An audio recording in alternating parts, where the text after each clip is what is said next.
সূরা কফের ২১ নম্বর আয়াত। আল্লাহ সুবহানাহু ওয়া তাআলা বলেন, প্রত্যেক ব্যক্তি আগমন করবে, তার সাথে থাকবে চালক ও কর্মের সাক্ষী। ওয়াজাআত কুল্লু নাফসিম মাআহা সাইকু ওয়া শাহিদ। ২০ নম্বর আয়াত থেকে আমরা দেখেছি আল্লাহ সুবহানাহু ওয়া তাআলা আলোচনা করেছেন বা আমাদেরকে জানিয়ে দিচ্ছেন যে কিয়ামত কিভাবে সংঘটিত হবে। এবং সেখানে আমরা দেখেছি যে একজন ফেরেশতা সিংহায় ফুঁক দেওয়ার জন্য প্রস্তুত হয়ে আছেন এবং তার সেই সিংহায় ফুঁক দেওয়ার মাধ্যমেই হচ্ছে কিয়ামতের সূচনা ঘটছে। এবং তার পরবর্তী কয়েকটি আয়াতের মধ্যে সে কিয়ামতের দিবসে কি সংঘটিত হবে, একজন ব্যক্তির জীবনে বা ব্যক্তিগত লেভেলে কি জিনিসগুলো আমরা দেখতে পাবো, সেটা আল্লাহ সুবহানাহু ওয়া তাআলা এখানে বলে দিচ্ছেন। আমরা আগেই জেনেছি যে একজন ব্যক্তির যখন মৃত্যু হয় তখন সেটাই তার জন্য কিয়ামত, কারণ তারপরেই কবরের মাধ্যমে সে পরবর্তী জীবনের যে অধ্যায়, সে অধ্যায়ের সূচনা ঘটায় তার জীবনে। আর সমষ্টিগতভাবে আমরা জানি যখন সিংহায় ফুঁক দেওয়া হবে তখন সারা পৃথিবীর সমস্ত সৃষ্টির জন্যই কিয়ামত সংঘটিত হবে। তো সমষ্টিগত এই কিয়ামত যখন সংঘটিত হবে তখনই মানুষের হিসাব এবং বিচার কার্য শুরু হয়ে যাবে। এবং সেই সময় কি হবে, ওয়াজাআত কুল্লু নাফসিম মাআহা সাইকু ওয়া শাহিদ, যে প্রত্যেক ব্যক্তি তখন সেখানে তাদের আগমন ঘটবে এবং তাদের সাথে থাকবে হচ্ছে সাইক ও শাহিদ। এখানে জাআত শব্দটা বলা হয়েছে, জাআত শব্দটা আমরা আগেও দেখেছি, যার অর্থ হচ্ছে আশা। তারা আসবে কুল্লু নাফসিন। তো এখানে আমরা দেখি যে জাআত শব্দটা পাস্ট টেন্সে ব্যবহার করা হয়েছে। এর আগেও আমরা এটা নিয়ে আলোচনা করেছি যে যখন পাস্ট টেন্সে কোনো কিছু বলা হয় তার মানে হচ্ছে এটা অতীতে সংঘটিত। আর অতীতে যখন কোনো কিছু সংঘটিত হয়ে যায় সেই সম্পর্কে কারো কোনো ধরনের সন্দেহ থাকে না, কারণ অলরেডি সেটা রেকর্ডেড হয়ে গিয়েছে, মানুষ জানে যে এই ঘটনা ঘটেছিল।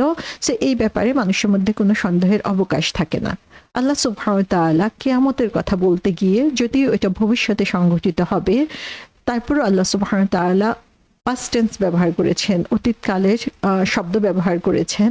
তার মানে হচ্ছে যে অতীতকালের ঘটনা সম্পর্কে তুমি যেরকম নিঃসন্দেহ, সেরকম নিঃসন্দেহ তুমি এটা বিশ্বাস করতে পারো যে ভবিষ্যতে কিয়ামতের যে ঘটনা সংঘটিত হবে সেখানে এই কাজগুলো বা এই ঘটনাগুলো দেখা যাবে। সো ওয়াজাআত কুল্লু নাফসিন, তাহলে কি আসবে, কুল্লু নাফস। কুল্লু মানে হচ্ছে সকল, নাফস হচ্ছে সোল। সো নাফস নিয়েও আমরা এর আগে আলোচনা করেছি। সো এভরি সোল, কেউ সেখান থেকে বাদ পড়বে না, যে কেউ লুকিয়ে থাকবে, কেউ গোপন অবস্থার মধ্যে থাকবে, সেটা তার পক্ষে সম্ভব হবে না। প্রত্যেক নফসকে, প্রত্যেক মানুষকেই হচ্ছে সেদিন সেই কিয়ামতের মাঠে হাজির করা হবে এবং তারা সেখানে উপস্থিত হবে। কিভাবে উপস্থিত হবে বলা হচ্ছে যে মাআহা, তাদের সাথে, তার প্রত্যেক ব্যক্তির সঙ্গে, মা মানে হচ্ছে সঙ্গে, সো প্রত্যেক ব্যক্তির সঙ্গে দুইজন প্রতিনিধি থাকবে। একজনকে বলা হচ্ছে সাইক, আরেকজনকে বলা হচ্ছে শাহিদ। সাইক শব্দটার অর্থ কি? সাইক শব্দটার অর্থ হচ্ছে যে হচ্ছে কাউকে ড্রাইভ করে, তার মানে হচ্ছে কাউকে পরিচালনা করে, তাকে হচ্ছে সাইক বলা হয়ে থাকে। সো কাউকে যখন কেউ পরিচালনা করে, এটা সাধারণত ব্যবহার করা হয়, যেমন মেষ চালক যারা রয়েছে, মেষ পালক, তারা কি করে যে অনেক মেষ একসাথে তারা নিয়ে যায় মাঠে, তো তারা পিছন থেকে তাদেরকে পরিচালনা করতে থাকে যে কোথায় যেতে হবে। সো সাইক হচ্ছে এরকম একজন যে হচ্ছে পিছন থেকে গাইড করতে থাকে। সো সে হচ্ছে ডিরেকশন দেয়, সে পথ দেখিয়ে নিয়ে যায়। সো যখন সব মানুষকে তাদের কবর থেকে অথবা মাটি থেকে উত্থাপন করা হবে, তখন তাদেরকে গাইড করে নিয়ে যাওয়ার জন্য, তারা কোথায় যাবে, কোথায় যে সমবেত হবে, সেটার জন্য হচ্ছে একজন ফেরেশতা নিযুক্ত রয়েছেন এবং সে হচ্ছে সাইক, যে হচ্ছে তাদেরকে ড্রাইভ করবে।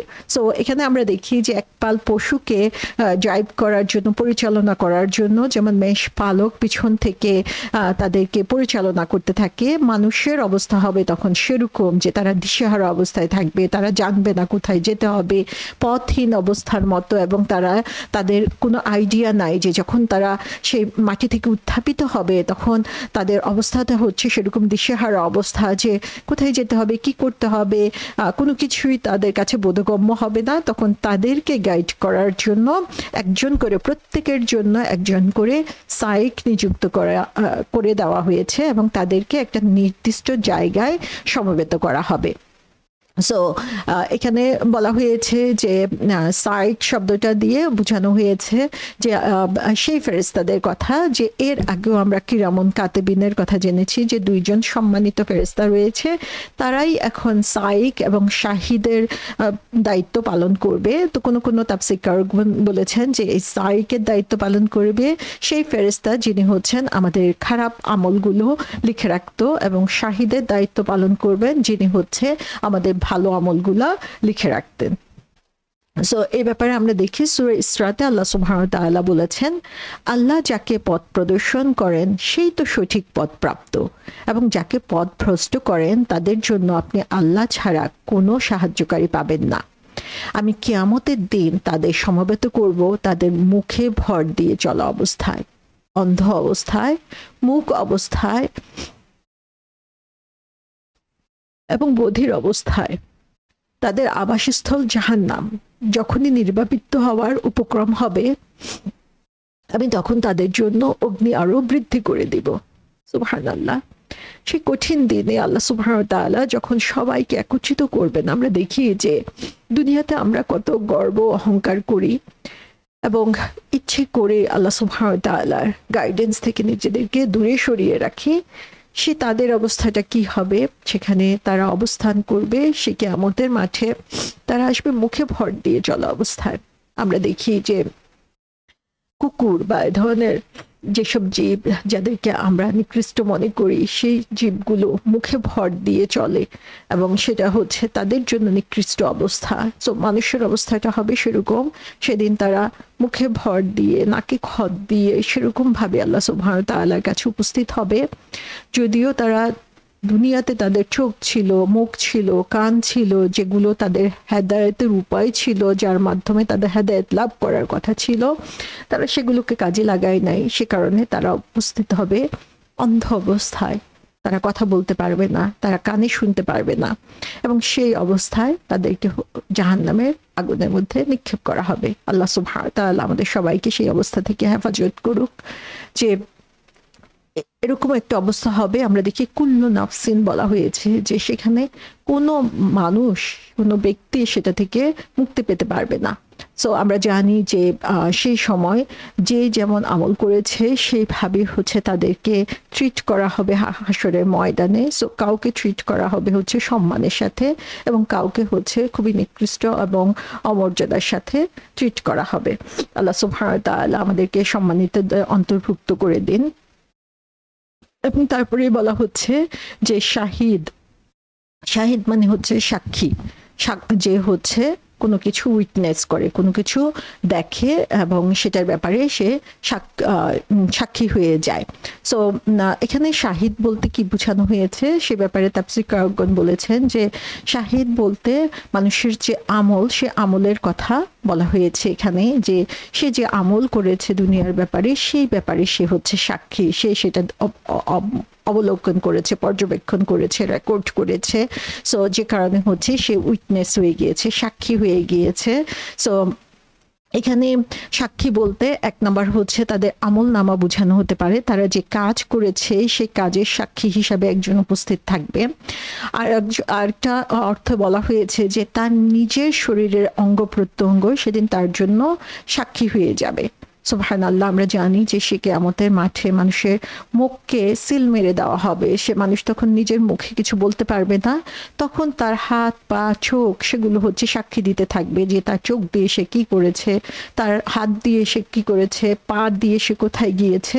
সো প্রত্যেকটা কাজের সাক্ষী তখন দিতে থাকবে এবং মানুষ অবাক হয়ে চিন্তা করবে যে এই চোখের প্রশান্তির জন্যই আমি এরকম খারাপ জিনিসগুলো দেখেছিলাম বা খারাপ কথাগুলো শুনেছিলাম, যেটা তখন মনে হয়েছিল আমার জন্য আনন্দদায়ক, অথবা এই পা দিয়েই হচ্ছে আমি এমন জায়গায় গিয়েছি আমি মনে করেছি সেটা হচ্ছে আমার সুখের কারণ হবে, অথচ আজকে আমার শরীরের সেই অঙ্গ প্রত্যঙ্গগুলোই হচ্ছে আমার বিরুদ্ধে সাক্ষী দিচ্ছে। এবং এটাকে কোনোভাবেই বন্ধ করা যাবে না, তার কারণ হচ্ছে আল্লাহ সুবহানাহু ওয়া তাআলা তাদেরকে সেদিন এই কাজের জন্য নির্দেশ দিবেন। আর আরেকটা ব্যাখ্যায় বলা হয়েছে যে শাহিদ বলতে বোঝানো হয়েছে একজন ফেরেশতাকে, এবং আমরা আগেই বলেছি যে আমাদের যে কেরামত কাতিবিন রয়েছেন সেই কেরামত কাতিবিনদের মধ্যে যিনি হচ্ছে আমাদের ভালো কাজের হিসাব রাখতেন তিনি সেদিন শাহিদ হিসাবে উপস্থিত থাকবেন। এটা হচ্ছে তাফসীরকারগণের মতামত অনুযায়ী এসেছে। সো তিনটা জিনিস আমাদের সাক্ষ্য হতে পারে, একটা হচ্ছে আমার আমল, একটা হচ্ছে আমার শরীরের অঙ্গ প্রত্যঙ্গ, আর একটা হচ্ছে ফেরেশতা যারা হচ্ছে এই আমলনামা রেকর্ড করছেন। সো এই ব্যাপারে আমরা দেখি যে তাফসীরকারগণ বলেছেন এটার ডিফারেন্ট ইন্টারপ্রিটেশন হতে পারে, বিভিন্নভাবে এটা ব্যাখ্যা হতে পারে। সো একটা ব্যাখ্যা এসেছে ফেরেশতাদের ব্যাপারে, যে ফেরেশতারা হচ্ছে শাহিদ এবং সাইক বলতে ফেরেশতাদেরকে বোঝানো হচ্ছে যে একজন ফেরেশতা হবেন যিনি হচ্ছেন পরিচালনা করবেন, এবং আরেকজন ফেরেশতা হচ্ছে যিনি হচ্ছেন সাক্ষ্য দিবেন, এবং আমাদের ডান সাইড এবং বাম সাইডে ফেরেশতারাই সেই দায়িত্বটা পালন করবেন।